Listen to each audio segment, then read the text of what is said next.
चला तर आज बनवूया कोथिंबिरीच्या वड्या। मी येथे तुम्हाला 2 पद्धतीने कोथिंबिरीच्या वड्या बनवून दाखवणार आहे। त्यासाठी मी येथे एक जुडी कोथिंबीर साफ करून स्वच्छ धुवून बारीक चिरून घेतली आहे। आता यासाठी लागणारे वाटण आपण काढून घेऊया। 7-8 हिरव्या मिरच्या, थोडासा लसूण, थोडेसे जिरे आणि थोडीशी हळद पाणी न घालता बारीक वाटून घ्यायचे आहे। आता वड्यासाठी मी येथे 1 वाटी बेसन पीठ चाळून घेत आहे आणि 1 वाटी बाजरीचे पीठही घेत आहे, चाळून घेत आहे। बाजरीचे पीठ ऑप्शनल आहे, तुम्ही तांदळाचे किंवा थोडेसे गव्हाचे पीठही वापरू शकता। पीठ चाळून झाल्याच्या नंतर यामध्ये थोडासा खाण्याचा सोडा घालून घ्यायचा आहे। आता वाटलेले वाटण घालून घेऊया। वाटण घालून झाल्याच्या नंतर यामध्ये चवीनुसार मीठ घालून घ्यायचे आहे। मी तिखट कमी जास्त करू शकता। आता थोडेसे तेल घालून घ्यायचे आहे, साधेच तेल आहे, गरम केलेले नाही। आता हे सर्व मिश्रण आपण हाताने एकजीव करून घेऊ शकता, तुम्ही व्हिडिओत बघू शकता। आता थोडे थोडे पाणी घालून आपण हे सर्व मिश्रण मळून घ्यायचे आहे। मिश्रण जास्त घट्टही नाही आणि जास्त पातळही नाही, मीडियम ठेवायचे आहे। आता दोन्ही हाताला तेल लावून आपण याचे रोल बनवून घेणार आहोत।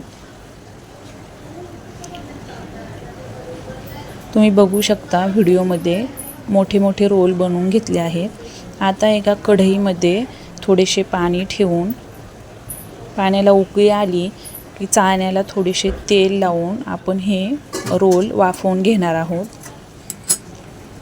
चाळण्याला थोडेसे तेल लावून घ्यायचे आहे। रोल आपण वाफवून घेऊया। तुम्ही बघू शकता। आता एक 10 ते 15 मिनिटे आपण हे रोल कमी गॅसवर वाफवून घ्यायचे आहे। तुम्ही बघू शकता रोल व्यवस्थित वाफवून झालेले आहेत। आता आपण काढून घेऊया।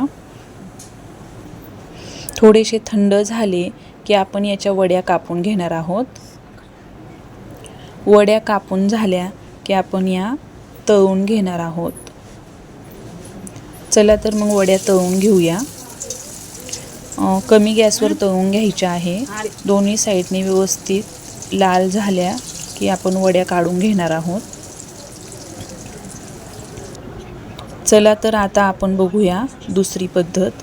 दोन्ही हाताला थोडेसे तेल लावून व्हिडिओ दाखवल्याप्रमाणे छोट्या छोट्या वड्या बनवून घ्यायच्या आहेत। तुम्ही याचा आकार आणि साईज कमी जास्त करू शकता। आता आपण ह्या छोट्या छोट्या कोथिंबीर वड्या पण तळून घेणार आहोत।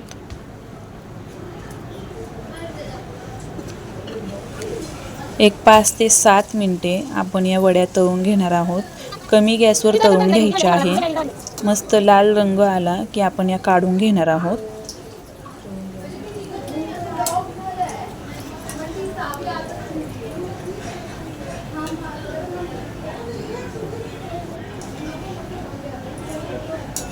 तुम्ही बघू शकता दोन्ही साईडने वड्या आपण व्यवस्थित तळून घेणार आहोत।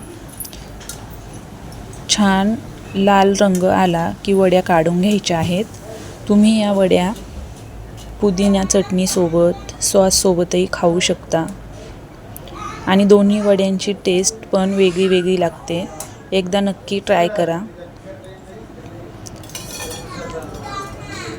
चला तर आता आपण वड्या काढून घेऊया। मस्त लाल रंग आलेला आहे, तुम्ही बघू शकता।